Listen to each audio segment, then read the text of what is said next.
जय बोलिए वर्तमान शासन नायक श्री महावीर भगवान की,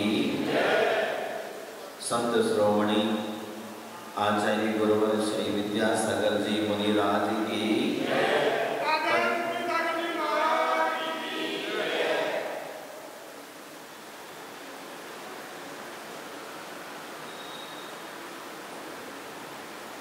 क्षमा के उपरांत मनस्थिति अत्यंत पवित्र और निष्कलुष हो जाती है। ऐसी ग्रहणशील प्रज्ञा में ही माधव की धारणा होगी। माधव वृत्तियों की कोमलता का नाम है। जब व्यक्ति में क्रूरता, खलता, दुर्जनता, वैर, विरोध, प्रतिशोध आदि दुर्भावनाएं कम हो जाती हैं, तब इस दृष्टि का उदय होता है। इसका सबसे पहला संकेत उसके व्यवहार में दिखलाई देता है। वह कठोर नहीं बोलता, ऐसा कुछ नहीं कहता जिससे किसी को आघात लगे, और ऐसा कुछ नहीं सोचता जिसके दुष्परिणाम निकल सकते। वह आचरण में सर्वत्र अहिंसक होता है। मधुराई उसके मन, वचन और कर्म में घुल जाती है। महानुभाव क्षमा के आते ही मन पर से दंभ का मुलम्मा हट जाता है।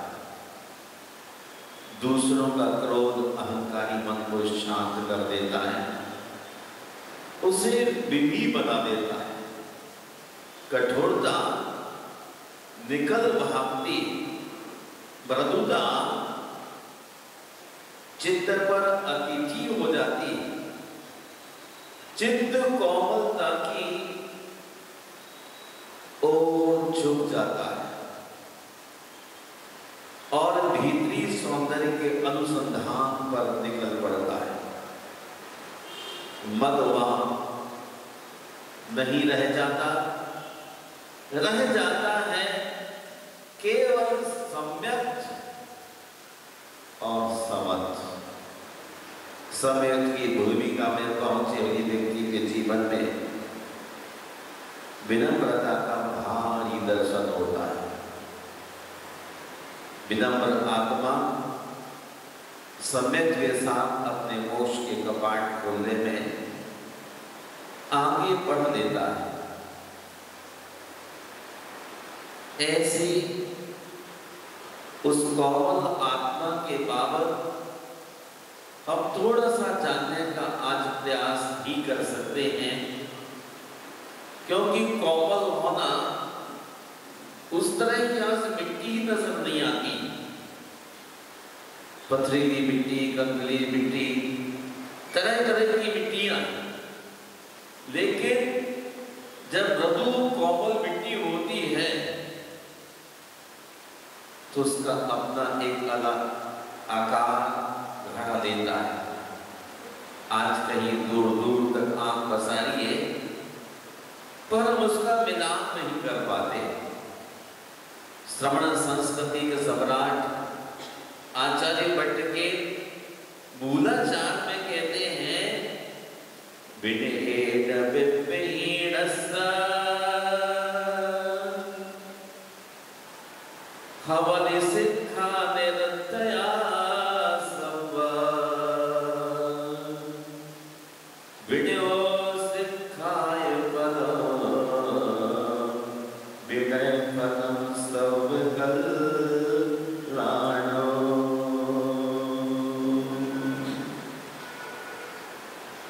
विनय रहित पुरुष का सुताभ्यास व्यर्थ है।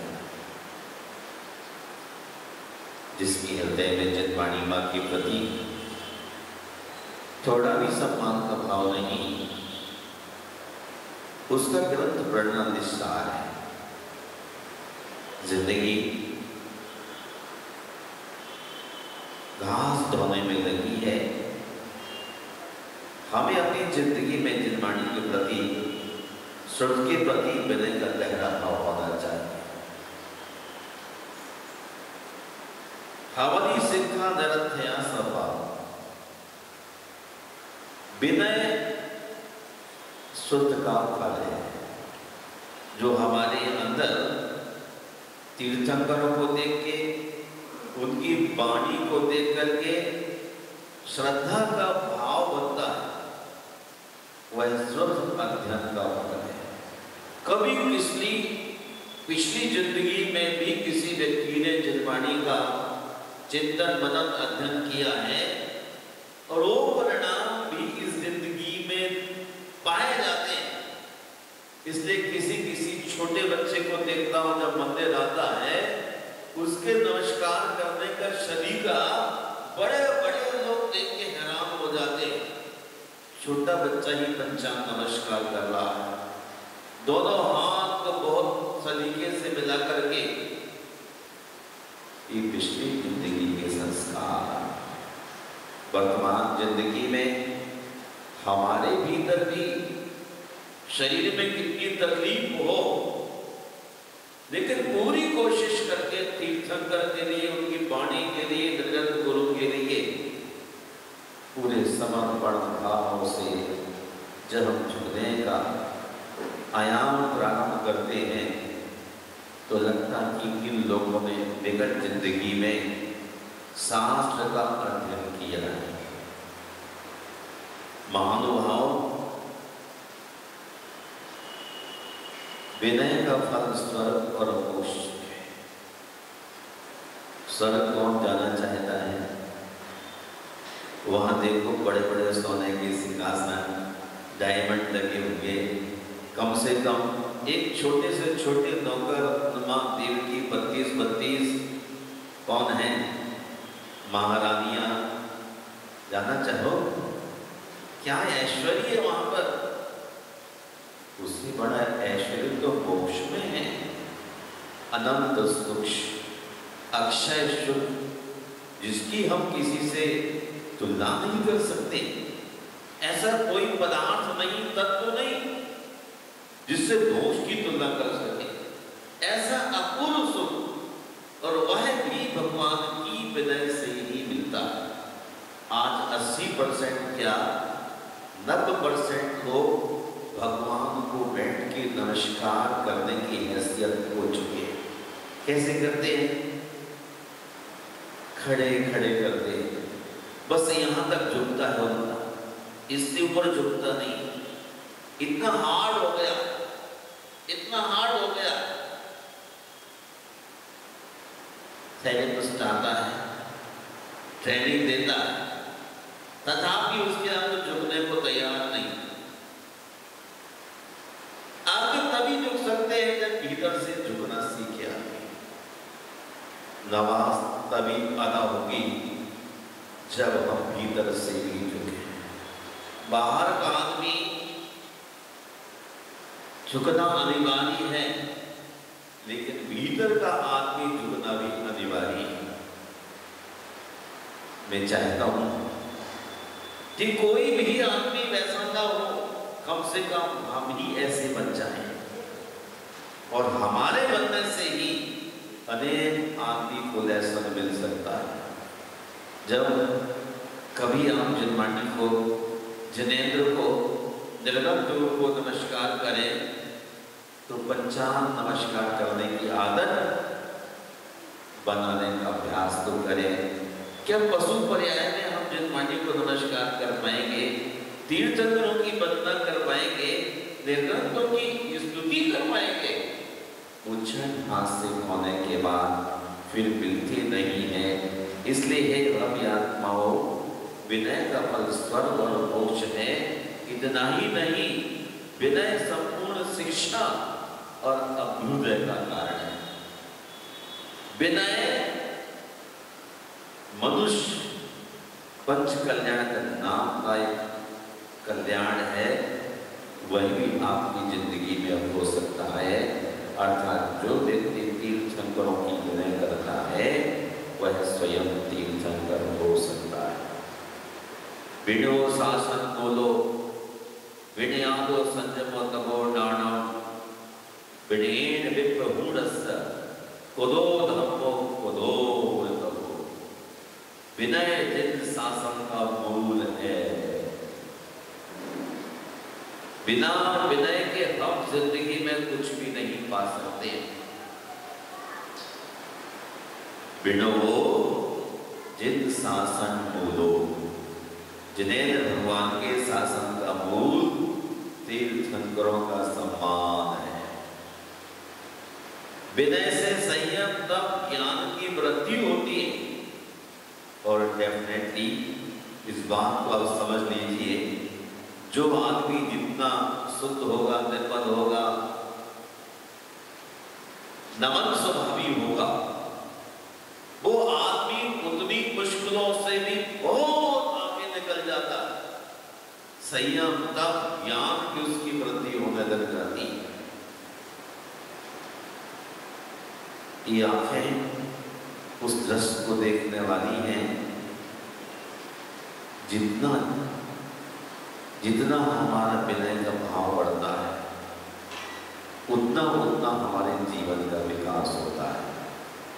जो विनय से रहित हैं उनका धर्म और तप व्यर्थ माना जाता है। आज मैं कुछ आपको मार्गव के शब्दों से अवगत कराता हूँ। मार्गव का मीन्स है लचीलापन, झुक जाना, कमाल की तरह झुक जाना।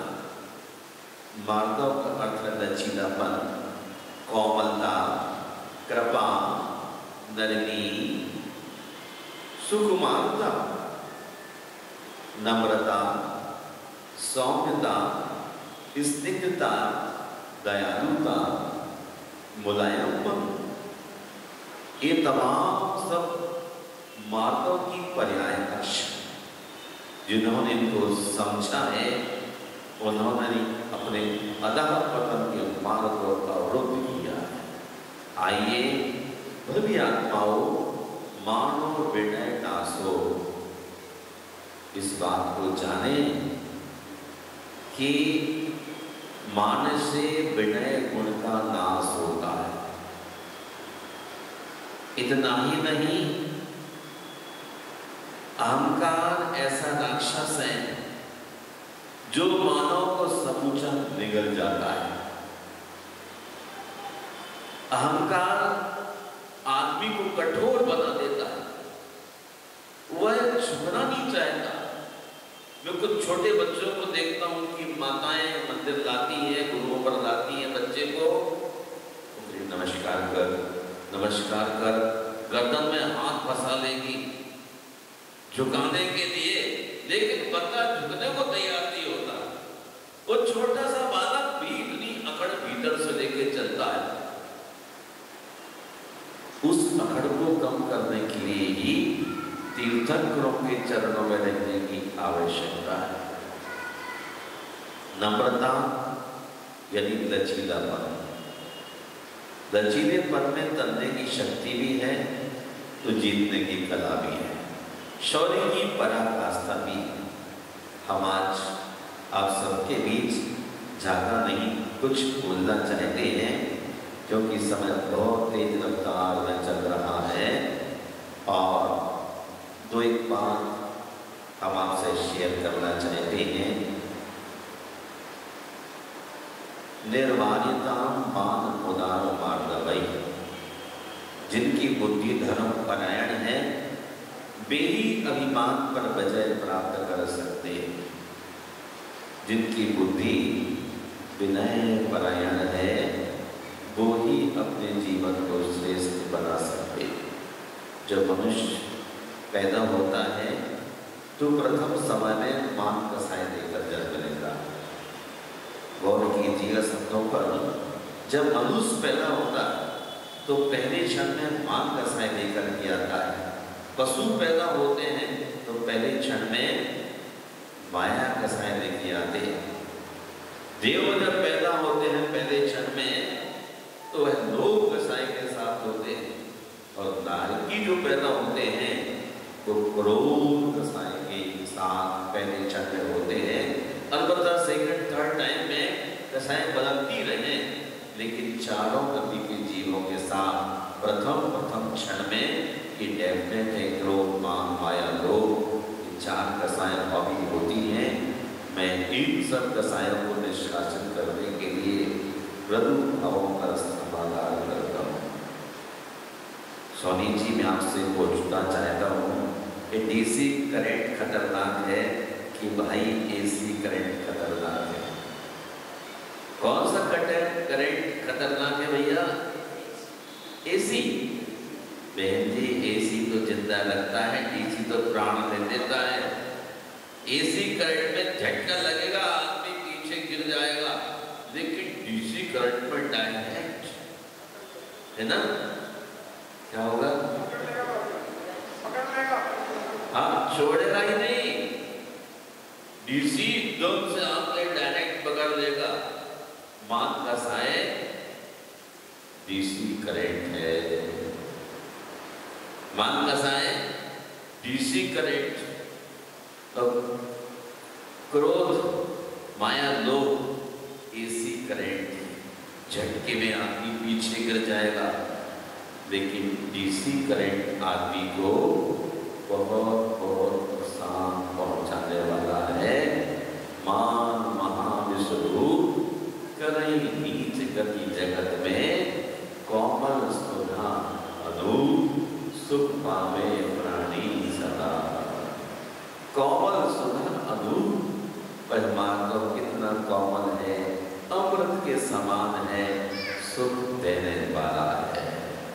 हम आप सब सुख प्राप्त करने की इच्छा करते हैं तो चलते हैं अपने आचार्य भगवान के चरणों में। उन्होंने हमें संदेश दिया है, कुल रोग जाति बुद्धिसो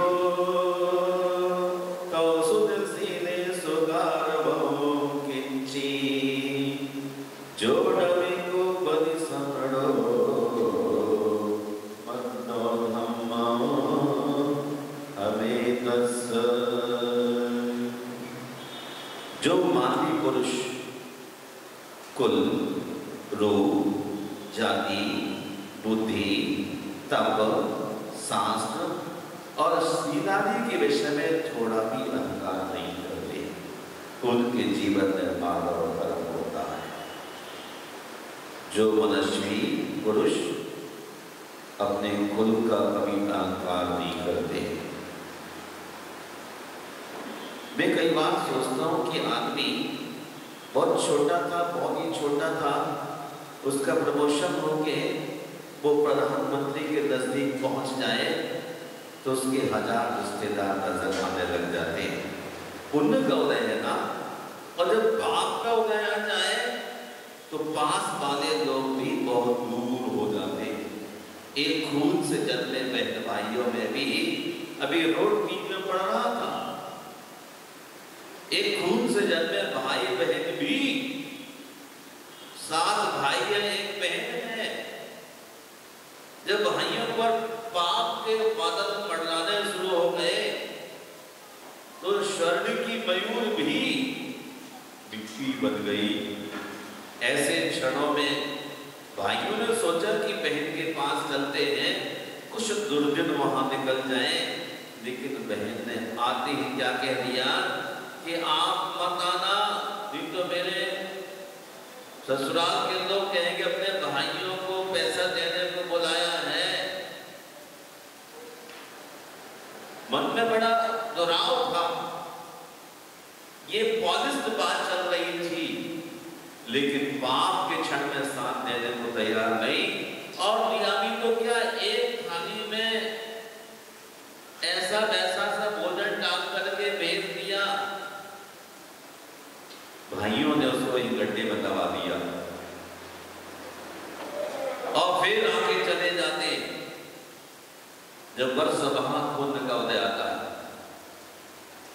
तो फिर वह जानवर चैतन्य हो जाते हैं, रोट बीच की व्रत करके उपवास करके माला माल हो जाते हैं। मैं सिर्फ इस मौके पर एक बात कहना चाहता हूं, जिन व्यक्तियों का धर्म पर श्रद्धान है उनके लिए इस जगत में अवस्थान है। जिनका संतान घट जाता है पाप के उदय में, तो व्यक्ति निश्चित ही देखता हूं सामने थाली बरसी होती है तो भी उनके लिए वह कीमती नहीं होती। अभी भी कितने लोग डर रहे हैं हमारे निर्माण ज्ञान के, नहीं भाई मंदिर में चलो कोरोना हो जाएगा, कितने लोग वैसे ही भाई।